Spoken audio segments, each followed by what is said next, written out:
राधे राधे मित्रों। अब मैं आपको बताने जा रही हूँ कि गणेश जी की जो गणेश चतुर्थी पर आप पूजा करने जा रहे हैं उसके लिए आवश्यक सामग्री आपको क्या क्या चाहिए। तो गणेश जी की पूजा के लिए जो जो चीज़ें हमें चाहिए वो इस प्रकार हैं।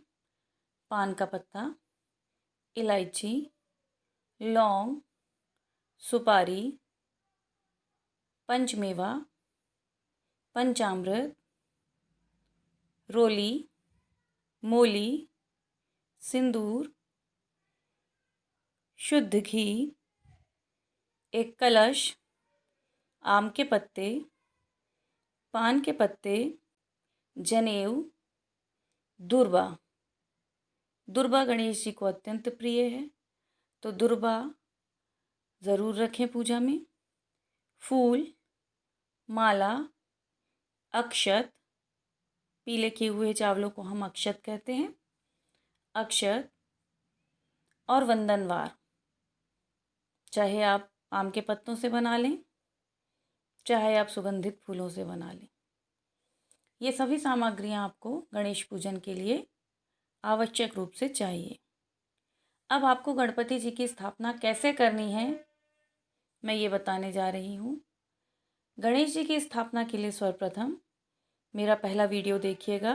गणपति चतुर्थी पर मैंने पहला वीडियो एक अपलोड किया है कि गणेश जी आपको कब किस मुहूर्त में लाने हैं और गणेश जी को लाते समय गणेश जी किस प्रकार के हों उसमें पूरा आपको बताया गया है। अब सर्वप्रथम आप गणेश जी को लाने से पूर्व अपने घर को अच्छी तरह से स्वच्छ, साफ और सुंदर सजा लीजिए। हो सके तो पति पत्नी या घर का मुखिया जो भी हो वो गणपति जी को लेने अवश्य जाएं। गणपति जी को जब आप लेकर आ रहे हो तो गणपति जी के मुख को, प्रतिमा को आपको ढक कर लाना है। गणपति जी को लाइए, एक दिन पहले ले आइए और एक स्थान पर, स्वच्छ स्थान पर उन्हें रख दीजिए। उसके पश्चात जब आप गणेश जी की स्थापना करने जा रहे हो तो उस स्थान पर चौकी रखिए। चौकी पर पीले रंग का पाट बिछाइए। उस वस्त्र के ऊपर चावल का एक ढेर रखिए। उस ढेर पर गणपति जी को विराजित कीजिए और अब गणपति जी के मुख से आपने जो वस्त्र या जिससे भी आप गणेश जी को ढककर लाए थे वो खोल दीजिए। उसके पश्चात एक कलश आपको तैयार करना है। उस कलश में सर्वप्रथम आपको स्वस्तिक बनाना है। स्वस्तिक में अर्थ, काम, धर्म, मोक्ष ये चारों बिंदियां आप अवश्य रूप से लगाएंगे और कलश पर एक कलावा बांध देंगे। उसके पश्चात कलश के मुख पर पान के पत्ते लगाते हुए पहले उसमें जल भर दीजिए, पान के पत्ते लगाइए और एक सिक्का डाल दीजिए और उसके ऊपर नारियल को इस प्रकार रखिए कि नारियल की जटाएं ऊपर की ओर हों। तो नारियल की जटाएं ऊपर की ओर रखते हुए आपको वो कलश बना देना है और उस कलश में रखे रखे हुए जो आपने नारियल को लगाया है उस पर भी तिलक कर दीजिए। एक मुट्ठा चावल या अक्षत का लेकर आप गणेश जी के उल्टे हाथ की तरफ, देखिए आपका उल्टा हाथ नहीं बोल रही हूँ मैं, गणेश जी के उल्टे हाथ की तरफ एक मुट्ठा अक्षत रखिए और उस पर इस कलश को स्थापित कर दीजिए। ये आपकी कलश स्थापना हो गई। तत्पश्चात गणेश जी को गंगा जल या जो भी आपने जल लिया है, गंगा जल ना हो तो गंगा का आह्वान करके ही आप ऐसा मानिए कि हे गंगा मैया, मैं ये भी जो जो जल लाई हूँ इसमें आपका प्रवेश हो और यह जल गंगा जल में परिवर्तित हो जाए। यदि गंगा जल आपके पास नहीं है तो गंगा मैया से ऐसा आह्वान कीजिए। देखिए वैसे भी प्रभु केवल भाव और भक्ति के भूखे होते हैं।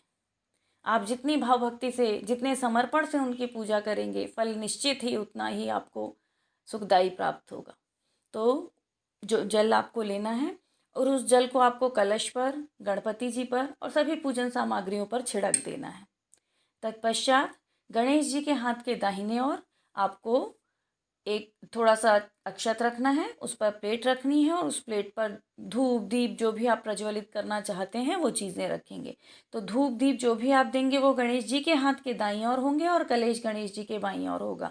इस कलश को जितने भी दिन आप गणपति जी को रखते हैं उतने दिन इस कलश को आपको वहाँ से हिलाना नहीं है। इस बात का आपको ध्यान रखना है। और गणेश जी जिस भी कमरे में, जिस भी स्थान पर आप सजाएं उसे वो जितना सुंदर सा सुंदर हो सके उसे उतना सुंदर झांकी के रूप में सजाइए।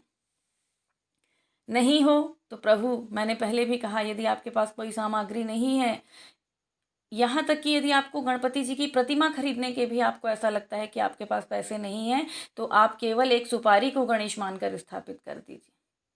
प्रभु भाव के भूखे होते हैं, केवल दिल में आपके उनके लिए श्रद्धा होनी चाहिए। हाँ, और आपकी यदि हस्ती है, आप अपने आप को इतने संपन्न मानते हैं, तो जितनी आपकी संपन्नता है उसके अनुसार आप प्रभु की पूजा कीजिए। उस स्थिति में फिर कंजूसी मत कीजिए। तो चलिए, फिर आपने बाई उनके गणपति जी के हाथ के दाहिनी ओर आरती का थाल तैयार कर दिया है। अब गणपति जी को जल से आप पहले स्नान करवाइए, उसके बाद उन्हें दूध से स्नान करवाइए। हल्का छींटा देना है आपको।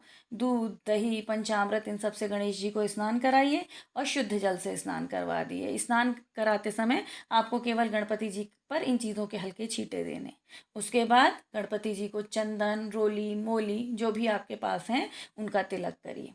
तत्पश्चात गणपति जी को जनेऊ धारण करवाइए और जनेऊ धारण के पश्चात एक छोटा सा मोली का टुकड़ा लेकर उन्हें वस्त्र के रूप में वो अर्पित कर दीजिए।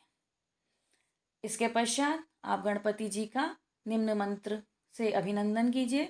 वक्रतुंड महाकाय सूर्य कोटि समप्रभाए निर्विघ्नं कुरु मे देव सर्वकार्येषु सर्वदा। तथा गणपति जी से संकल्प करते हुए कि हे गणपति जी, मैं आपको अपने घर में रिद्धि सिद्धि सहित चाहती हूँ कि आप मेरे घर में रहें। मैं इन 10 दिनों में आपका यथाशक्ति पूजन करूँगा या करूँगी और निम्न मंत्र का 1 माला 2 माला कोई भी एक गणपति जी के मंत्र मैं अभी आपको जो बताऊँगी उसमें से किसी भी एक मंत्र का आप चयन कीजिए कि इस निश्चित समय पर मैं आपके इस मंत्र का जाप करूँगी। 1 माला 2 माला 11 माला जितनी माला आपकी श्रद्धा हो उतनी माला जाप कीजिए। अब आपने गणपति जी से संकल्प कर लिया, उनसे प्रार्थना कर दी। उसके पश्चात आप गणपति जी को फूल चढ़ाइए, अक्षत चढ़ाइए, भोग लगाइए और दुबा अर्पित कीजिए। दुबा निम्न 12 मंत्रों को बोलते हुए आपको अर्पित करनी है। यदि आप बोल नहीं सकते तो उस समय इसी वीडियो को चला लीजिए और एक एक मंत्र पर एक एक दुबा अर्पित करते जाइए।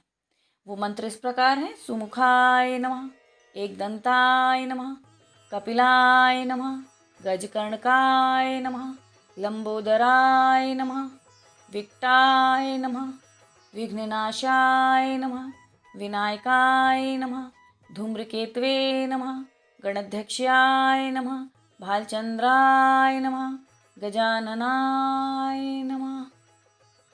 वक्रतुंड महाकाय सूर्यकोटि समप्रभाय निर्विघ्नं कुरु मे देव सर्वकार्येषु सर्वदा। रक्ष रक्ष गणाध्यक्ष रक्ष त्रैलोक रक्षक भक्त नाम करता त्राता भव भवान मात द्वय मातुर कृपा सिंधु पाषाण मातुरथा वरद स्तंभ वरदेहि वांछितम वांछितार्थ विघ्नेश्वराय वरदाय सुरप्रियाय लंबोदराय सकलाय जगद्युताय नागाननाय श्रुति यज्ञ विभूषिताय गौरी सुताय गणनाथ नमो नमस्तु लंबोदरम नमस्तुभ्यं संततक मोदक प्रियम अविघ्नं कुरु मे देव सर्वकार्येषु सर्वदा। इस तरह गणपति जी से प्रार्थना कीजिए कि मेरे सारे कामों को निर्विघ्न रूप से आप संपन्न कीजिए। और आपकी कोई विशेष मनोकामना है तो गणपति जी को वह विशेष मनोकामना ज़रूर बताइए कि गणपति महाराज, मैंने आपको इस विशेष कार्य के लिए स्थापित किया है, मेरे इस कार्य को अवश्य रूप से पूर्ण कीजिए। तो गणपति जी जब आप उन्हें 10वें दिन विसर्जित करेंगे तो आपकी वह मनोकामना अवश्य पूरी करते हुए ही आपको आशीष देंगे। आपको गणपति जी की इस तरह स्थापना करके, इस तरह उनसे प्रार्थना करके गणपति जी का चालीसा आपसे बनता हो तो गणपति चालीसा पढ़िए, उनकी आरती करिए। आरती में सब परिवार इसमें संपन्न होइए यदि संभव हो सके तो। आरती करने के पश्चात गणपति जी को मोदक का भोग लगाइए या लड्डू का भोग लगाइए या यथाशक्ति आप जो भी भोग लगाना चाहते हैं भोग लगाइए उसका। और उसके पश्चात गणपति भगवान से क्षमा प्रार्थना कीजिए। आहवनम न जनामि विसर्जनम पूजा चैव न जनामि क्षम्य सम परमेश्वर। कि हे प्रभु, मैं आहवन नहीं जानती, मैं पूजा नहीं जानती कि आपको कैसे बुलाया जाए, आपकी कैसे पूजा की जाए, आपका कैसे विसर्जन किया जाए, मुझे कुछ भी नहीं आता। बस श्रद्धा भक्ति से आपकी है पूजा कर रही हूँ। इस पूजा में जो भी भूल चूक हुई हो उसके लिए मुझे क्षमा करें। और श्रद्धा भक्ति से बैठकर प्रभु के ध्यान में थोड़ी देर ध्यान मग्न हो जाइए।